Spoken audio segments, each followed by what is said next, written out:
Hi everyone, and welcome to our second video. I want to first thank all of you for the great support and very constructive comments from our first video.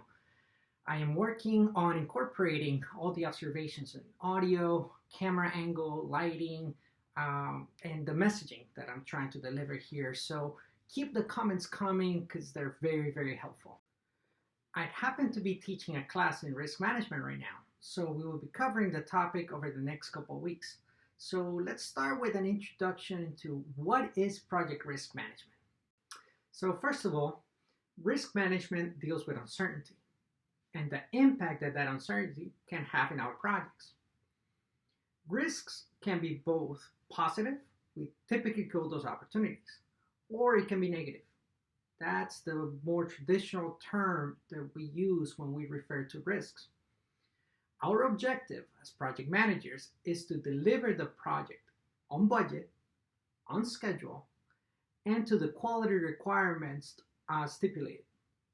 Therefore, our job is to identify risks and opportunities that could jeopardize our objective or enhance the outcome, and then identify responses that maximizes the likelihood of a successful project. All right, so let's dive into some of the details of this introduction to risk management and what it means to us as project managers.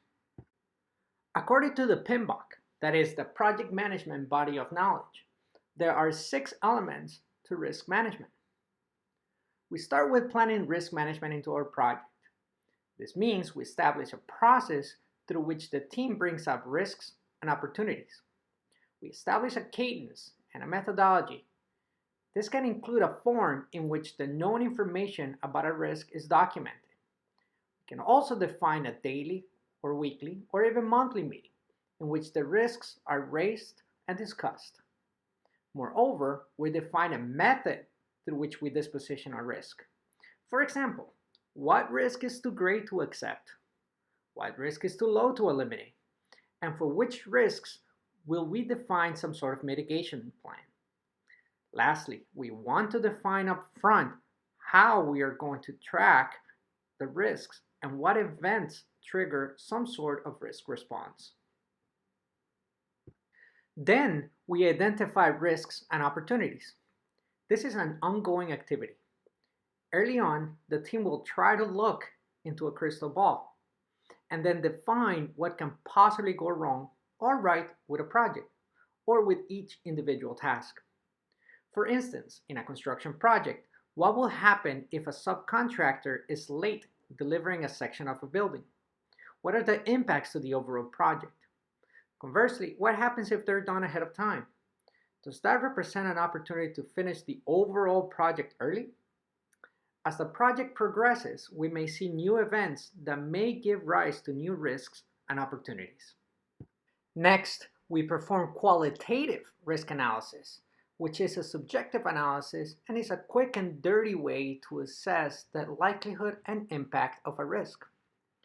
They are typically assessed on a scale of low, medium, and high.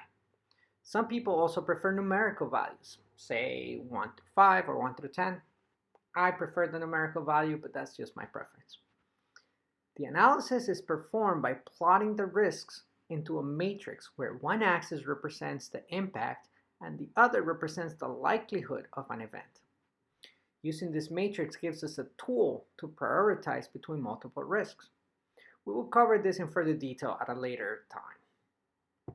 Conversely, if we have data available, we can perform quantitative risk analysis, which is an objective analysis of the risk whenever hard data is available, such as probability or the financial impact of the event.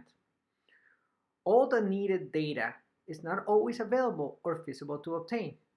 However, quantitative risk analysis help us make better decisions and predict the outcomes, and they will help us build better budget reserves and schedule buffers in the project. Now that we have identified and evaluated risks, we can define our responses to those risks. The main question is, now that we know what can go wrong or right, what are we going to do about it? Which risks will we accept, mitigate, or eliminate? Which risks will we be proactive about? And for which ones will we develop some sort of contingency plan? For instance, what additional personnel should we go hire? Or at least make sure that we have the right skills in the project team to move people around if the need arises. How much is our overall management reserve? Do we go subcontract specific tasks that represent a high risk? And finally, we monitor and control those risks. This means we track the events and triggers to our risk responses according to the plan we defined earlier on. For example, after a week in our 4-week task, a subcontractor is only 10% completed with the task, and it should be 25%. Is now the time to execute the risk response? Now let's take a look at what this risk management process might look like in an example. Let's say during a RIO, that's Risk, Issue, and Opportunity Management meeting, COVID-19 was identified as a risk in the way businesses perform today. Initial analysis and discussion highlighted that travel to clients, suppliers, and between partners could be impacted. Further analysis showed that the organization has 6 trips planned in 2020 and could potentially represent an impact of $6 million worth of business.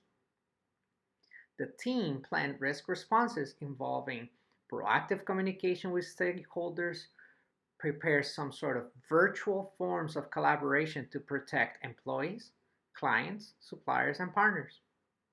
The project manager assigns then a sub-team to track communication on the pandemic regarding travel bans, ordinances, and guidelines on business activity, criteria for deployment of risk responses, and a cadence for discussion at a RIO meeting.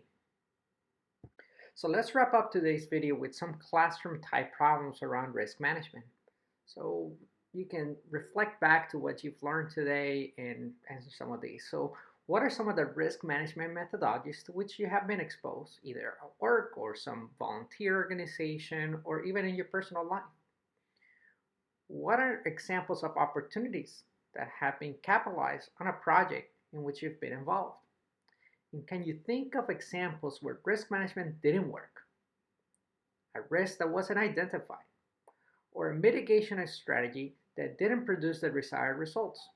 Did our risk bypass the monitor and control criteria? Thank you guys so much for watching. I hope that this introduction to risk management was helpful. And if you enjoyed this video and found value in it, please don't forget to hit the like button and subscribe to this channel if you are intrigued and want to find out more about risk management over the next couple of weeks. Thank you guys and have a wonderful day.